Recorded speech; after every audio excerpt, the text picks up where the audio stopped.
तो जैसा कि लास्ट एपिसोड में हमने देखा था कि Jiang Khan demon sling battle में पार्टिसिपेट कर चुका है। उसने देखा कि लोग एक दूसरे को धोखा देकर डीमन कोर्स पर कब्जा कर रहे हैं, तो जियांग खान ने भी यही पैंतरा यूज किया।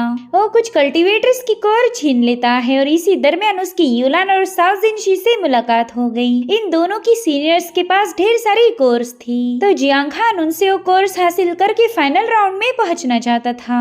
अब आगे तो इस एपिसोड की शुरुआत उसी सीन से होती जहाँ पर जियांग खान ने जियान को बचा लिया था, मगर वो बंदी बुरी तरह से घायल थी और उतने में ही उन पर अटैक हो गया, जिसे जियांग खान समय रहते काउंटर कर लेता है। दरअसल वहाँ पर ब्लैक एंड व्हाइट डेविल पहुंच चुके थे। मिस व्हाइट अपने पार्टनर को बताने लगी कि ये दोनों भी हेवनली रेल्म के कल्टीवेटर्स हैं, तो इनके पास ढेर सारी डिमोनिक कोर्स होंगी। अगर हम उन कोर्स को छीन ले तो हमें बड़ी ही आराम से डिवाइन डीमन बैटलफील्ड पर एंट्री मिल जाएगी। जिस पर ब्लैक डेविल कहने लगा कि फिर तो हमने बिल्कुल भी देर नहीं करनी चाहिए। और इतना कहते साथ ही ब्लैक कल्टीवेटर अपने घोस्ट पाम का इस्तेमाल करते हुए जियांग खान पर हमला कर देता है, मगर जियांग खान ने समय रहते अपनी स्पिरिचुअल एनर्जी का इस्तेमाल करके उसे रोक लिया।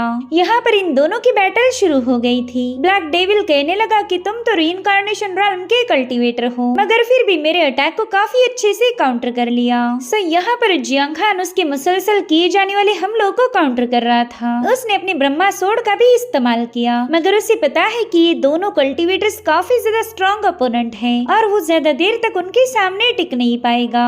अगर इन्हें हराना है तो फिर उसे रीइंकार्नेशन रेल्म की मिडिल स्टेज पर पहुंचना होगा और इसके लिए जियांग खान को यहाँ से भागना पड़ेगा। इसलिए वो अपने शैडो डीमन का इस्तेमाल करते हुए ब्लैक डेविल पर अटैक कर देता है, जिससे तो ब्लैक डेविल काफी पीछे घसीटा गया। वही दूसरी तरफ व्हाइट डेविल ने जियान पर अटैक करना शुरू कर दिए, तो जियान अपने हैमर का इस्तेमाल करते हुए उस पर हमला कर देती है, जबकि व्हाइट डेविल ने अपने आसपास एक शील्ड फॉर्म कर ली थी। वो जियान से कहने लगी कि तेरी ये फालतू की स्किल्स मेरा कुछ भी बिगाड़ नहीं सकती, और फिर वो जियान के अटैक को डिस्ट्रॉय करते हुए उसके काफी करीब पहुंच चुकी थी। मगर उतने में ही जियांग खान ने वहां आकर उसे व्हाइट डेविल के अटैक से बचा लिया। अब जियांग खान और जियान ने वहां से भागना शुरू कर दिया था, साथ ही साथ वहां पर एक जोरदार भी ब्लास्ट कर दिया ताकि ये दोनों उनके पीछे न जा सके। हालांकि व्हाइट डेविल फटाफट से अपनी ट्रैकिंग टेक्निक का इस्तेमाल करते हुए इन लोगों को ढूंढ लेता है। वो कह रहा था कि आज तक ऐसा कोई शख्स पैदा नहीं हुआ जो कि मेरी चुंगल से भाग पाए, जो सुनकर व्हाइट डेविल भी उसकी तारीफें करते हुए कहने लगी कि वो लोग अब अगर पाताल में भी जाकर छुप गए तो भी हम उन्हें ढूंढ निकालेंगे।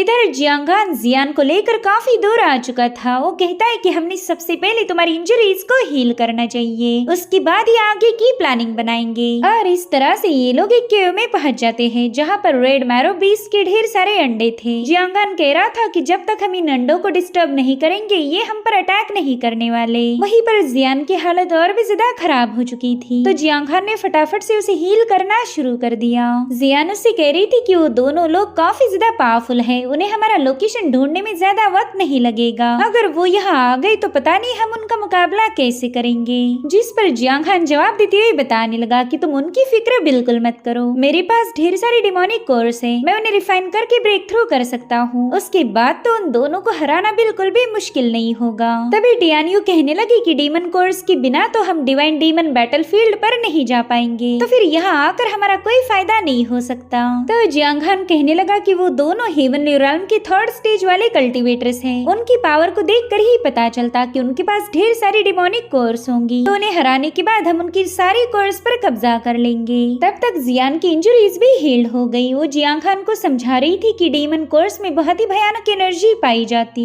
अगर तुम उन्हें डायरेक्टली कंज्यूम करके रिफाइन करने लग जाओ तो तुम्हारी बॉडी के एक्सप्लोड होने का खतरा बना रहेगा। जिस पर जियांग खान कह रहा था कि हमें रिस्क उठानी पड़ेगी, लेकिन जियान उसे बताती है कि मेरे पास कुछ ऐसी एबिलिटीज है जिसकी मदद से मैं डिमोनिक एनर्जी को रिफाइन कर सकती हूँ, और उन सारी कोर्स को रिफाइन करने के बाद मैं तुम्हारे लिए प्रिमोर्डियल एसेंस पिल बना लूंगी। हालांकि जियांग खान ऐसा नहीं चाहता था, क्योंकि पिल रिफाइनिंग में जियान की ढेर सारी स्पिरिचुअल एनर्जी खर्च हो जाएगी और जियान की इंजरीज अभी भी पूरी तरह से हील नहीं हुई थी।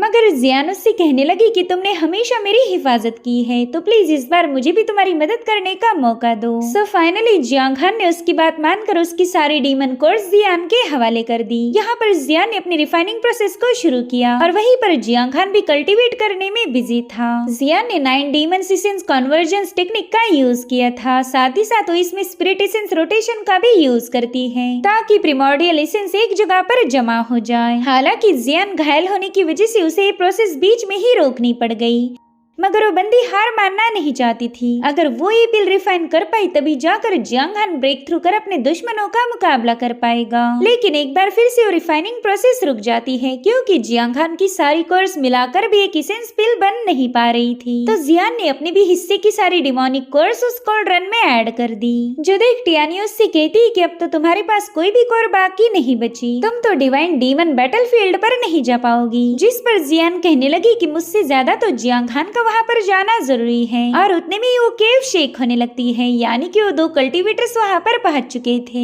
उन्होंने केव पर किए एक्सप्लोजन्स की वजह से वहाँ के अंडों में मौजूद बीस्ट इन पर अटैक करने पहुंच जाते हैं। मगर जियांग हान ने समय रहते जियान के आसपास एक शील्ड फॉर्म करते हुए डीमंस का खात्मा करना शुरू कर दिया।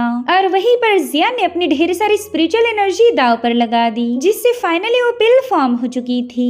जियान तो ये सब देखकर ही काफी ज्यादा खुश हो जाती है और जियांग हान को बताने लगी कि प्रिमोर्डियल इसेंस पिल काफी ज्यादा पावरफुल है, इससे तुम बहुत ही जल्दी ब्रेक थ्रू कर जाओगे। तो जियांग हान ने भी उस पिल को एब्सॉर्ब करके कल्टीवेशन करना शुरू कर दिया और तब तक ब्लैक एंड व्हाइट डेविल वहाँ पर आ चुके थे। उन्होंने देखा कि जियांग हान तो फिलहाल कल्टीवेशन में बिजी है, तो उसे खत्म करने का ऐसा मौका नहीं मिलने वाला। मगर वहाँ पर तो जियान उसे प्रोटेक्ट करने के लिए तैयार थी। वो कहने लगी कि तुम दोनों हमसे डीमन कोर्स छीनना चाहते थे, मगर तुम्हें ये जानकर खुशी होगी कि डीमन कोर्स तो हमने ऑलरेडी रिफाइन कर ली। अब तो हमारे पास ऐसा कुछ भी नहीं जिससे तुम्हारा फायदा हो जाए। ये सुनकर थोड़ी देर के लिए वो दोनों भी परेशान हो गए। व्हाइट डेविल कह रही थी कि ये लड़का डिमोनिक कोर्स का यूज करके ब्रेक थ्रू करने की फिराक में है, अब तो हमें इनसे कोई फायदा नहीं मिलने वाला। जिस पर ब्लैक डेविल कह रहा था कि हाँ, इनके पास कोर्स तो बिल्कुल नहीं है, लेकिन हम इनकी स्पिरिचुअल पावर्स को एब्जॉर्ब कर सकते। मैं अपनी स्पिरिट डिवावरिंग टेक्निक का यूज करूंगा। अब ये सुनकर जियान भी थोड़ी सी पैनिक हो जाती है, क्योंकि जब तक जियांग हान कल्टीवेशन से बाहर नहीं आएगा उसे इन दोनों को रोकना पड़ेगा।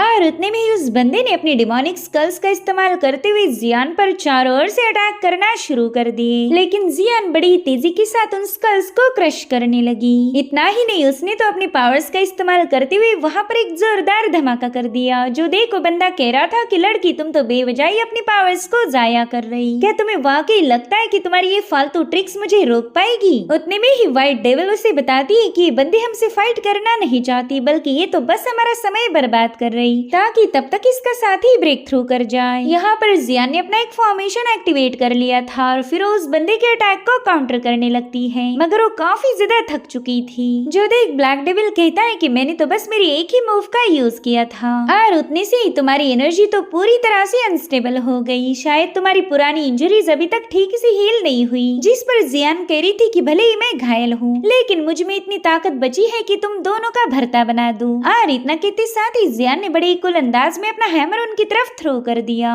मगर वो बंदा तो अपनी इवल पावर्स को एक्टिवेट करके जियान के हैमर को एक जगह पर रोक लेता है। वो कह रहा था कि मेरे सामने तुम्हारी औकात किसी चींटी से कम नहीं होगी, लेकिन फिर भी तुमने मुझ पर हमला कर दिया। और इतना कहते साथ ही उस जियान के हैमर को उसी पर थ्रो कर देता है, जिससे वो घायल होकर नीचे पटक गई। लेकिन जियान को कुछ भी करके इन दोनों को रोकना था ताकि जियांग हान ब्रेक थ्रू कर जाए। और इसी दरमियान व्हाइट डेविल ने उस पर अपनी एनर्जी से जोरदार हमला कर दिया, जिससे जियान काफी पीछे पुश हो गई थी। और वो बंदी उससे कहती कि तुम चाहकर भी हमारा कुछ बिगाड़ नहीं सकती, तो चलो फिर मरने के लिए तैयार हो जाओ। और अब वो अपनी सोड लेकर सीधे जियान के एकदम करीब पहुंच जाती है, लेकिन उतने में वहाँ पर एक जोरदार धमाका होकर वो बंदी पीछे की तरफ पुश हो गई। दरअसल जियांग हान वहाँ पर आ चुका था। उसकी बॉडी से काफी तेज थंडर रिलीज होने लगी, साथ ही उसने जियान को अपनी बाहों में उठाया हुआ था। वो उससे कहता है कि तुमने मेरी काफी ज्यादा मदद की है, मगर अब तुम इनको मुझ पर छोड़ दो। और इतना कहते साथ ही जियांग हान अपने रॉयल पावर को एक्टिवेट करते हुए इन दोनों से पूछने लगा कि चलो बताओ फिर तुम दोनों में से कौन सबसे पहले मरना चाहेगा।